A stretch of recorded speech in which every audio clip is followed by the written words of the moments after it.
Formula for resultant of vectors, very important. इसका formula, इसका result तुम्हें याद रखना है, तो सारे क्वेश्चन तुमसे बिल्कुल इजीली बन जाएंगे। Conceptually triangle law, parallelogram law बहुत इंपॉर्टेंट होगा, बहुत इंपॉर्टेंट है, लेकिन at the end of the day for any general question you have to memorise these formulas. जो हमें आएंगे बेटर है हम प्रूफ देख लें तो हमें आइडिया मिल जाएगा, समझ में आ जाएगा, इसलिए हमें याद रखना नहीं पड़ेगा। आ जाओ ए बी।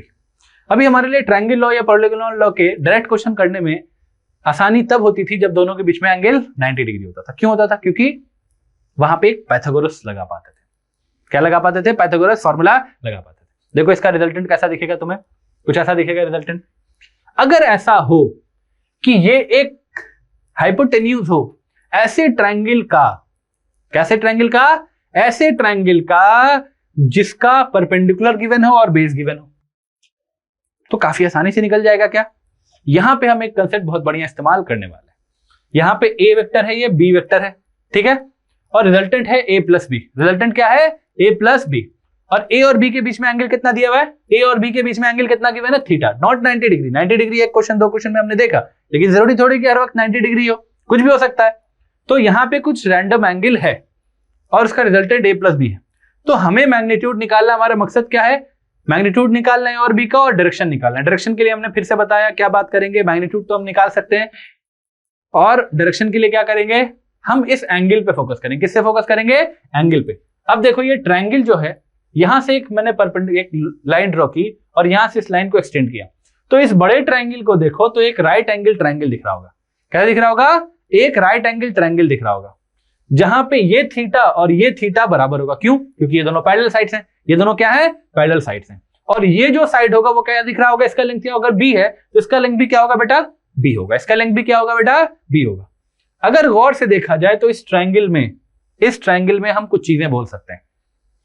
इसके परपेंडिकुलर और इसके बेस को हम डिफाइन कर सकते हैं। देखो आ जाओ कैसे डिफाइन करेंगे। ये लेंथ क्या हो जाएगा? B sine theta. ये जो लेंथ हो जाएगा ये क्या हो जाएगा? B sine theta. एंड जो बेस वाला लेंथ हो जाएगा बी कॉस थीटा। जो चेक कर लेते हैं, बी साइन थीटा अपन बी कॉस थीटा क्या हो जाएगा बेटा? tan theta. तो परपेंडिकुलर अपन बेस tan थीटा आ रहा है क्या? जी हाँ, सही है। इसके साथ साथ अगर मान लो इसका मैग्नीट्यूड निकालना हो तो B square sine square theta और B square cos square theta क्या हो जाएगा? बी आ जाएगा क्या? जी हाँ। और अच्छे से तुम समझोगे जब कंपोनेंट सिखा दूंगा, कंपोनेंट या रिजोल्यूशन ऑफ वेक्टर सिखा दूंगा, तो ये चीजें और अच्छे समझ में आएगी कि क्यों ये बी साइन थीटा, क्यों ये बी कॉस थीटा लिया है। लेकिन मैंने ये प्रूफ करके अभी बता दिया कि ये बी साइन थीटा होगा और ये क्या होगा? बी कॉस थीटा होगा। तो ये ट्रायंगल बड़ा वाला देखो तो हम समझ सकते हैं कि इसका परपेंडिकुलर ये एक राइट एंगल ट्रायंगल है, और ये परपेंडिकुलर कितना है इसका? बी साइन थीटा है। और बेस कितना है? देखो यहां से यहां तक लेंथ कितना था? ए था, और यहां से यहां तक क्या हो गया? बी कॉस थीटा हो गया। तो टोटल लेंथ कितना हो जाएगा? A plus B cos theta हो जाएगा। अब यहां पे देखो हम यहां पे रिप्रेजेंट कर रहे हैं ए के मैग्नीट्यूड को डायरेक्टली ए से, क्योंकि बार बार वैसा लिखना कॉम्प्लिकेटेड हो जाता है। That is why we are using this. B के मैग्नीट्यूड को सिर्फ बी से दिखा रहे हैं, ठीक है? ए के मैग्नीट्यूड को सिर्फ ए से दिखा रहे हैं, बी के मैग्नीट्यूड को सिर्फ बी से दिखा रहे हैं। यहाँ पे कुछ चीजें और डिफाइन की हुई है कि थीटा जो है angle between A and B है। ये चीजें दिमाग में होनी चाहिए। कौन सा थीटा क्या है, अल्फा क्या है? Theta is the angle between the given vectors A and B, and alpha is the angle between the resultant vector and A. B के साथ नहीं, रिजल्टेंट वेक्टर एंड ए के बीच में और रिजल्टेंट वेक्टर के बीच में जो एंगल बनेगा उसे क्या बोलते हैं हम लोग? अल्फा, ठीक है? तो देख लो, आ जाओ इस ट्रायंगल को देखते हैं। इस ट्रायंगल का जो रिजल्टेंट आएगा वही हमें निकालना है। आ जाओ देखते हैं, बहुत इंपॉर्टेंट है। तो resultant vector will be A plus B. Resultant vector magnitude कैसे लिखेंगे? ए प्लस बी का मैग्नीट्यूड। आ जाओ देखो, ये ट्रायंगल को देखा जाए, ये राइट एंगल ट्रायंगल है मेरा, इसका परपेंडिकुलर, इसका बेस। परपेंडिकुलर कितना है हम लोग जानते हैं पाइथागोरस लगाते हुए, बी साइन थीटा का होल स्क्वायर, और ये कितना हो जाएगा? A plus B cos theta का होल स्क्वायर। अब इसको एक्सपैंड किया जाए, B square sine square theta, इसको एक्सपैंड करेंगे A square plus B square cos square theta plus 2ab cos theta. अब अगर गौर से देखा जाए तो बी स्क्वायर कॉमन आ रहा है। क्या आ जाएगा? बी स्क्वायर कॉमन, और क्या आ जाएगा? Sign square theta plus cos square theta, ठीक है? Sign square theta plus cos square theta क्या होता है बेटा? सबको पता होगा, आई थिंक अभी तक पढ़ा होगा 9th में। क्या होता है? Cos square theta plus sign square theta, that is 1। तो क्या हो जाएगा? इसका रिजल्टेंट क्या हो जाएगा? देखो बढ़िया सा आंसर आ रहा है, A square plus B square plus 2ab cos theta. A square plus B square plus 2ab cos theta. A square plus B square plus 2ab cos theta. अच्छा, हम इस्तेमाल करें क्या वो थीटा 90 डिग्री वाले के लिए भी ये चीज सेम हो जाएगी? चलो आके देखते हैं। थीटा अगर यहाँ पे 90 डिग्री रख ली जाए तो क्या होगा? यहाँ पे 90 डिग्री रखो या क्या हो जाएगा? cos 90 क्या होता है 0, मतलब ये वाला टर्म हो जाएगा गायब, क्या मिलेगा a square plus B square. अच्छा ये तो तुम्हारा पाइथागोरस ही बन गया, ये तो तुम्हारा पाइथागोरस ही बन गया, मतलब यही फॉर्मूला आगे जाके अगर थीटा 90 डिग्री रख देंगे तो पाइथागोरस बन जाएगा। समझ गए बात को? अभी हमारे लिए सिर्फ रिजल्टेंट निकालना इंपॉर्टेंट नहीं था, हमारे साथ साथ और क्या निकालना था, रिजल्टेंट का मैग्नीट्यूड नहीं, डायरेक्शन भी निकालना बहुत इंपॉर्टेंट है। ये ट्रायंगल देखो, इस ट्रायंगल में देखो ये अल्फा है, तो tan अल्फा क्या बोल सकते हो, परपेंडिकुलर अपॉन बेस। तो आ जाओ देखो tan अल्फा क्या बोल सकते हैं, परपेंडिकुलर क्या है b sin थीटा और बेस क्या है a plus b cos theta, b sin theta upon a plus b cos theta. tan alpha is a plus b sin theta upon a plus b cos theta. फिर देख लो resultant, ये दो formula जो blue boxes में बने हुए, ये दो फॉर्मूला तुम्हें याद रखने हैं, बॉक्स वाले फॉर्मूला हमेशा याद रखने, हमें याद रख लो। फिजिक्स में जो कुछ भी अभी से एंड तक चलेगा तुम्हारे नोट्स में, जो भी पीपीटी है तुम्हारा, वो देखोगे जो भी बॉक्स के अंदर है जो फॉर्मूला, वो तुम्हें याद रखना है, वो बहुत इंपॉर्टेंट है, इसके बिना काम नहीं चलने वाला है। ये बेयर मिनिमम है, फॉर्मूला प्रूफ याद रखना एक अलग बात है, लेकिन ये फॉर्मूला बेसिक है, बहुत फंडामेंटल है, इनके बिना काम नहीं चलेगा।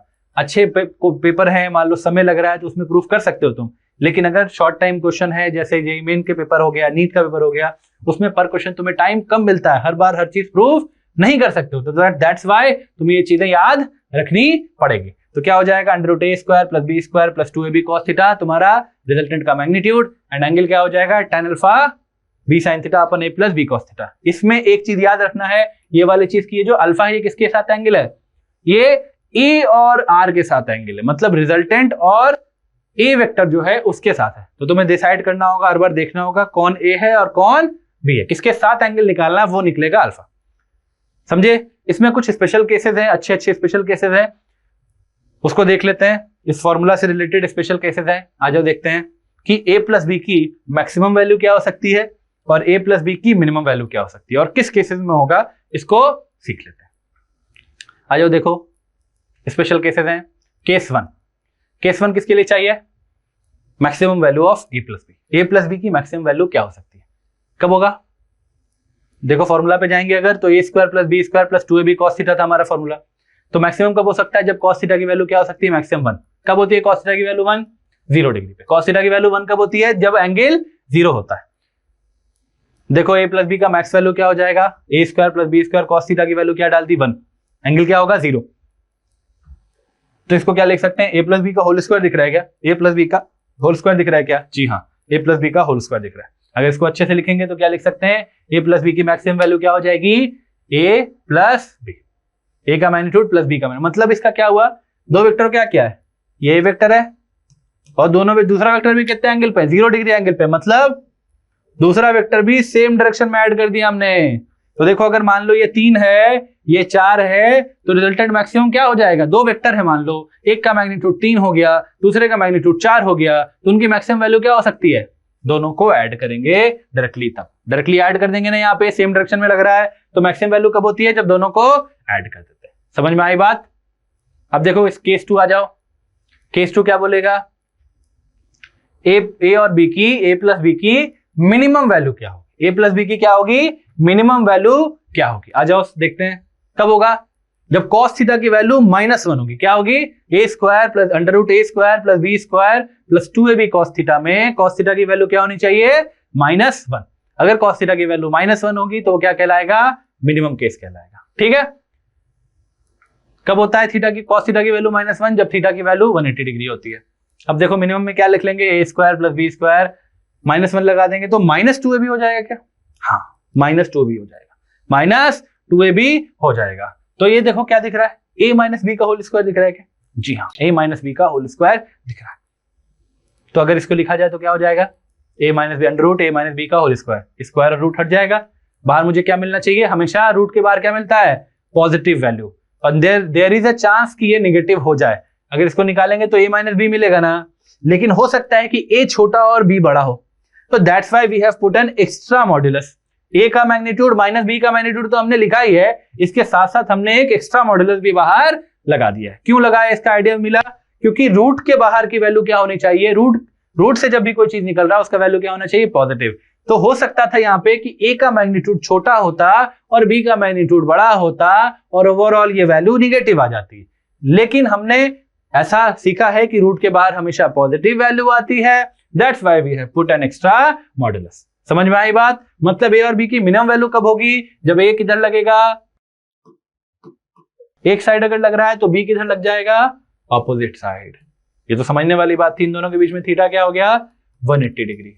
मिनिमम वैल्यू क्या हो जाएगी, कब हो जाएगी? मान लो ए की वैल्यू 4 थी, ए का मैग्नीट्यूड मान लो 4 था और बी का मैग्नीट्यूड 3 था, तो इस केस में ए प्लस बी का मैग्नीट्यूड क्या हो जाएगा, 4 - 3 दैट इज 1। 4 - 3 that is 1। ये भी हो सकता है। मतलब समझ रहे हो, अब बहुत खतरनाक बात हो गई है। वेक्टर एक नई कहानी लिखकर आया है। अभी तक हम क्या सीखते थे कि 3 + 4 क्या होता है भाई, 7। अभी 3 + 4 कुछ भी हो सकता है। 3 + 4 कुछ भी हो सकता है। देखो 3 + 4 तुम्हारा क्या हो सकता है, कुछ भी हो सकता है। देखो तो क्या क्या हो सकता है सर, 3 + 4 क्या क्या हो सकता है? तो अगर हम मैक्सिमम वैल्यू किसी चीज की निकाल ले और मिनिमम वैल्यू किसी चीज की निकाल ले, तो हम बोल सकते हैं कि ये कहां से कहां तक लाई करेगा, उसकी मैक्सिमम वैल्यू से लेके मिनिमम वैल्यू के बीच में ही लाई करेगा। तो मिनिमम से मैक्सिमम के बीच में लाई करेगा। मतलब a + b की जो वैल्यू हो सकती है वो मैक्सिमम से मिनिमम के बीच में लाई करेगी। मतलब मैक्सिमम वैल्यू क्या हो जाएगी, ये वाला जो वैल्यू हो जाएगी वो क्या हो जाएगा, ये जो हो जाएगा ये मैक्सिमम हो जाएगा, और ये वाली जो वैल्यू है वो क्या है, मिनिमम हो जाएगी। मतलब फॉर एग्जाम्पल अगर देखूं मैं, अगर देखूं कि a का मैग्नीट्यूड है 4, जैसा एग्जांपल हम लेते आ रहे हैं, b का मैग्नीट्यूड है मान लो 3, तो ये वैल्यू कौन कौन से वैल्यूज पॉसिबल हो सकते हैं a + b के, कौन कौन से वैल्यूज पॉसिबल हो सकते हैं a + b के? तो a + b का जो मैग्नीट्यूड हो सकता है वो मैक्सिमम कितना हो सकता है बेटा, मैक्सिमम कितना हो सकता है, 4 + 3 दैट इज 7, और मिनिमम कितना हो सकता है 1। 4 - 3 दैट इज 1। ऐसे मत सोचना कि 3 - 4 - 1, नहीं, magnitude can not be negative. Magnitude negative नहीं हो सकता है इसका। अगर कहीं पे वेक्टर नेगेटिव बोलता है इसका मतलब उसका डायरेक्शन नेगेटिव। हमने नेगेटिव वेक्टर पढ़ा है। नेगेटिव का मतलब क्या होता है, डायरेक्शन नेगेटिव। माइनस साइन अगर वेक्टर में आ रहा है इसका मतलब होता है डायरेक्शन नेगेटिव। उसका मैग्नीट्यूड कभी भी नेगेटिव नहीं हो सकता है। तो ये क्या हो जाएगा, 4 + 3 से लेके मैक्सिमम वैल्यू हो जाएगी और 4 - 3 इसकी मिनिमम वैल्यू हो जाएगी। मतलब ये कहां से कहां तक लाई करेगा, 1 से लेके 7 के बीच में। मतलब ए से बी के बीच की वैल्यू क्या क्या हो सकती है पॉसिबल, 1 2 3 4 5 6 7। उसके बीच में जो भी डेसिमल वैल्यू हो गई, जो भी वैल्यू एक्स्ट्रा हो सकते हैं, फ्रैक्शन वाले वैल्यूज हो गए, 1 से 7 के बीच में पॉसिबल हो सकते हैं। आ जाओ इस फॉर्मूला पे कुछ क्वेश्चन देखते हैं। इस पे कुछ क्वेश्चन है अच्छे। आ जाओ बेसिक, पहले फंडामेंटल क्वेश्चन देखते हैं, एकदम बेसिक क्वेश्चन जिसमें फॉर्मूला अप्लाई करना है हमें, सिर्फ फॉर्मूला अप्लाई करना है। देखो क्या क्वेश्चन है, ए वेक्टर है, बी वेक्टर है, ए का मैग्नीट्यूड 10, बी का मैग्नीट्यूड 10, मतलब दोनों का मैग्नीट्यूड बराबर दे दिया है। आसान क्वेश्चन है। अब दोनों का मैग्नीट्यूड बराबर है तो क्या करना है मुझे, a + b का मैग्नीट्यूड रिजल्टेंट निकालना है, दैट इज मैग्नीट्यूड निकालना है, और अल्फा निकालना है। अल्फा वही वाला जो थोड़ी देर पहले हमने देखा। अल्फा क्या है, alpha is the angle between a and resultant, a and r, ये a और r के बीच में एंगल निकालना है। ठीक है, तो आ जाओ फॉर्मूला पे जाते हैं। फॉर्मूला क्या कहता था, a + b का जो रिजल्टेंट होता है वो क्या होता है, a² + b² + 2ab cos theta. क्या हो जाएगा, a² + b² + 2ab cos theta. ये क्या है, 10 का स्क्वायर + 10 का स्क्वायर + 2 × 10 × cos थीटा। थीटा क्या है यहाँ पे, थीटा यहाँ पे क्या है बेटा, यहाँ पे theta is 60 degree, theta is 60 degree. cos 60 क्या होता है, and cos 60 we know that is 1/2। ये वैल्यू याद रखनी पड़ेगी, 30 60 90 45, ये सारे के साइन कॉस ये सब तुम्हें याद रखना पड़ेगा। दो और याद रखना पड़ेगा, 37 एंड 53। 37 और 53 के लिए थोड़ी बात बता देता हूँ। देखो याद रखने के लिए एक बहुत बढ़िया है, ये अगर राइट एंगल ट्रायंगल है, ये 3 4 5 ट्रायंगल है। क्या है, 3 4 5 ट्रायंगल। 3 के सामने वाला एंगल क्या होगा, 37 डिग्री। ये एक्स्ट्रा बात बता रहा हूं मैं, यहाँ पे इस क्वेश्चन से रिलेशन नहीं है, एक्स्ट्रा बता रहा हूं याद रखने के लिए। ये क्या है, 53 डिग्री। तो अब इस 3 4 5 ट्रायंगल अगर याद रखोगे ना, 3 के सामने छोटा वाला एंगल है, 4 के सामने बड़ा वाला एंगल है, 5 के सामने 90 डिग्री है। ठीक है, अगर ये ट्रायंगल याद रखोगे तो 37 53 कभी नहीं बोलोगे, साइन थीटा कॉस थीटा कभी नहीं बोलोगे 37 53 का। वैसे 30 60 के लिए तुम्हें याद रखना पड़ेगा। तो देखो 10² + 10² + 2 × cos × 10 × 10 × क्या हो जाएगा, 1/2। ये 2 2 काट दिया जाए तो ये क्या हो जाएगा, देखो 100 प्लस 100 प्लस 100 कितना हो जाएगा अंडर रूट 300। 300 को क्या निकाल सकते हैं, 10 बाहर निकाल सकते हैं, इससे क्या जी क्या हो जाएगा 10 रूट 3। तो ए प्लस बी का मैग्नीट्यूड क्या आ गया, क्या एक पार्ट आ गया हमारा, जी हाँ एक पार्ट हमारा सॉल्व होता हुआ दिख रहा है, कितना है 10 रूट 3 हो गया। ए प्लस बी का magnitude is 10 root 3। Another part क्या कहता है मुझसे, अलग दूसरा पार्ट कहता है कि अल्फा की वैल्यू निकालो, क्या निकालो अल्फा की वैल्यू निकालो। तो अल्फा क्या कैसे निकालेंगे, देखो याद करो formula, tan alpha is equal to B sine theta upon A plus B cos theta, B sine theta upon A plus B cos theta. यहाँ पे बी क्या है, बी का मैग्नीट्यूड 10, साइन 60 क्या होता है बेटा root 3/2 upon A plus B cos theta, ए कितना है 10 प्लस 10 इंटू 1/2 कॉस 60। देखो ये हर जगह से 10 10 10 कट सकता है, 10 10 10 कट सकता है, तो हम यहाँ पे क्या लिख लेंगे, ऊपर आ जाएगा रूट 3/2 और नीचे आ जाएगा 1 प्लस 1/2 कितना हो जाएगा 3/2। 2 ने 2 को मार दिया, क्या आ गया मेरा रूट 3/3, रूट 3/3, रूट 3/3 क्या हो सकती है 1/√3। तो tan अल्फा की वैल्यू 1/√3 आ गई, tan अल्फा की वैल्यू 1/√3 आ गई। इधर से हम क्या कंक्लूड कर सकते हैं कि अल्फा की वैल्यू कितनी है मेरी 30 डिग्री। कितनी है अल्फा की वैल्यू 30 डिग्री। tan अल्फा की वैल्यू अगर 1/√3 है तो अल्फा की वैल्यू क्या हो जाएगी 30 डिग्री। समझ में आया ये क्वेश्चन, देख लो एक बार गो थ्रू कर जाओ। क्या बोला, रिजल्टेंट डायरेक्टली फॉर्मूला अप्लाई किया, सिर्फ और सिर्फ फॉर्मूला अप्लाई किया है, और ये उस एंगल के लिए भी हमने निकाल लिया जो कि 90 डिग्री नहीं था।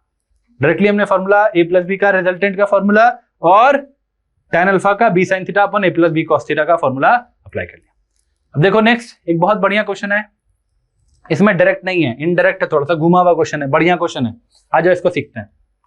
देखो पीवाई क्यू अलर्ट है, देख लो पीवाई क्यू अलर्ट आ गया है। P Y Q previous year question है, 2020 में पूछा हुआ 7 जनवरी इवनिंग स्लॉट का एक क्वेश्चन आ गया हमारे पास। आ जाओ देखो, मैंने बोला था कि इससे भी पीवाई क्यू आते हैं, मतलब हमारे जेईई मेन में इससे भी क्वेश्चन पूछा जाता है। ये मैथ्स का क्वेश्चन नहीं है बेटा, फिजिक्स में ये दो फोर्स हैं पी एंड क्यू, दो फोर्स हैं P and Q, sum of two forces P and Q is R. दो फोर्सेस का रिजल्टेंट क्या है, सम क्या है आर है। ऑब्वियसली पी और क्यू वेक्टर है तो हम क्या बोलेंगे आर क्या हो जाएगा रिजल्टेंट हो जाएगा।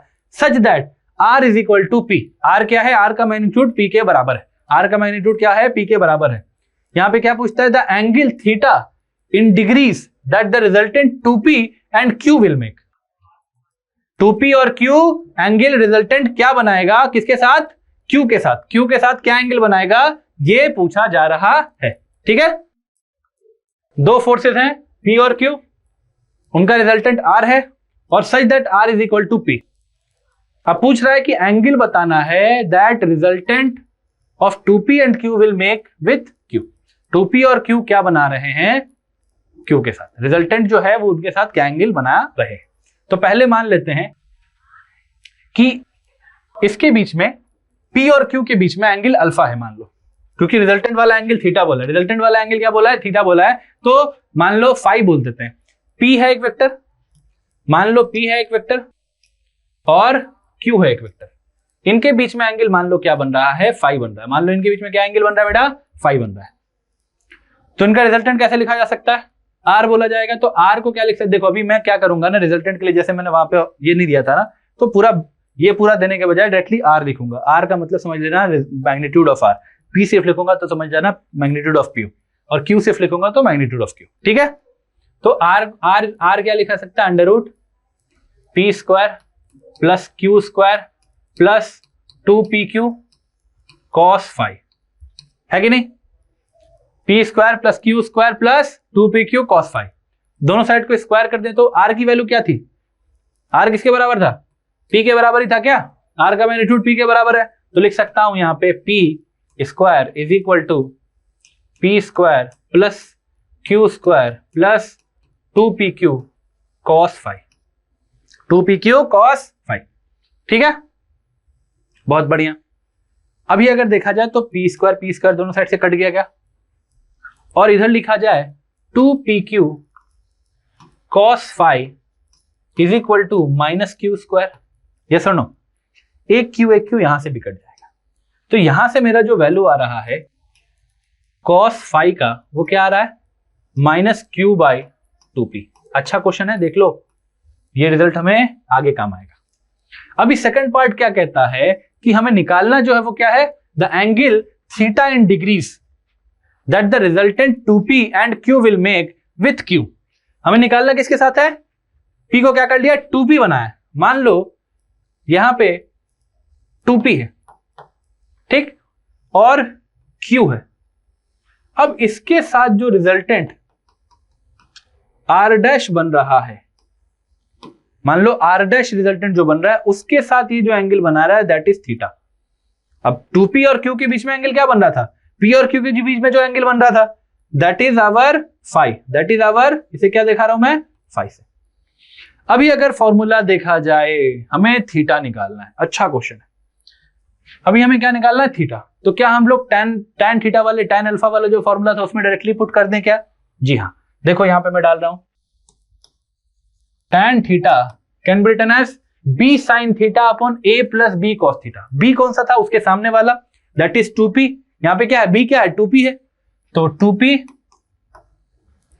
sin थीटा, sin थीटा वहां पे, यहां पे क्या हो जाएगा, दोनों के बीच का एंगल, दोनों वेक्टर के बीच का एंगल, 2p और q के बीच का एंगल क्या हो जाएगा, फाई। तो 2p sin phi upon a plus b cos theta, that is a क्या है मेरा, q, और b यहां पे क्या है, 2p है, and that is cos phi, that is cos phi. ठीक है, यहां तक समझ में आया। अगर देखा जाए तो यहां पे अगर देखता हूं तो tan थीटा यहां पे क्या हो जाएगा, cos थीटा, यहां वाले cos थीटा की वैल्यू को इस्तेमाल करूं वहां पे मैं, तो देखो 2p sin फाई यहां पे ऐसे ही रह जाएगा, q माइनस 2p के साथ cos फाई की वैल्यू क्या आएगी, सॉरी यहां प्लस था, माइनस q/2p। देखो 2p कट गया, नीचे क्या बचा डिनोमिनेटर में, tan थीटा की वैल्यू डिनोमिनेटर में क्या बची, 2p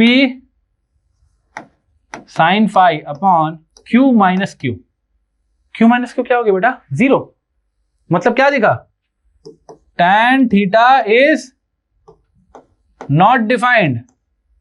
कब होता है ये, tan थीटा नॉट डिफाइंड कब होता है, जब थीटा की वैल्यू क्या होती है बेटा, 90 डिग्री। थीटा की वैल्यू क्या होती है, 90 डिग्री। थीटा की वैल्यू क्या होती है, 90 डिग्री। मतलब इसका आंसर क्या हो जाएगा, इसका आंसर हो जाएगा, आंसर विल बी 90 डिग्री। समझ में आई बात। पहले हमने क्या किया, पहला कंडीशन जो था P और Q का, उस कंडीशन पे देखा, हमने लिखा और एक रिलेशन निकाला। किसका रिलेशन निकाला, cos फाई का रिलेशन निकाला। अब हमने नया वाला जो कंडीशन दे रखा था जिसमें हमें निकालना था एक्चुअली में 2p और q के बीच का एंगल, 2p और q के बीच का एंगल सेम रहेगा, मुझे नए वाले रिजल्टेंट r' और q के बीच का एंगल निकालना था, और उसको हमने डायरेक्टली फॉर्मूला में डाला। वहां पे हमें डिनोमिनेटर में क्या आ गया, theta minus q minus q। Denominator में q माइनस q मतलब 0। कोई नंबर बाय 0 क्या होता है, नॉट डिफाइंड। 1/0 या फिर कोई नंबर बाय 0 क्या होता है, नॉट डिफाइंड। और tan थीटा की वैल्यू नॉट डिफाइंड कब आती है, थीटा की वैल्यू 90 डिग्री पे, थीटा की वैल्यू 90 डिग्री पे नॉट डिफाइंड आती है। समझ में आया, आई थिंक क्वेश्चन समझ में आया होगा। अच्छा क्वेश्चन है, मैंने अच्छा क्वेश्चन से आसान क्वेश्चन भी आते हैं, बहुत कॉमन क्वेश्चन भी आते हैं, और भी हम लोग प्रीवियस ईयर क्वेश्चन करेंगे। आई थिंक आज का सेशन तुम्हें समझ में आया होगा।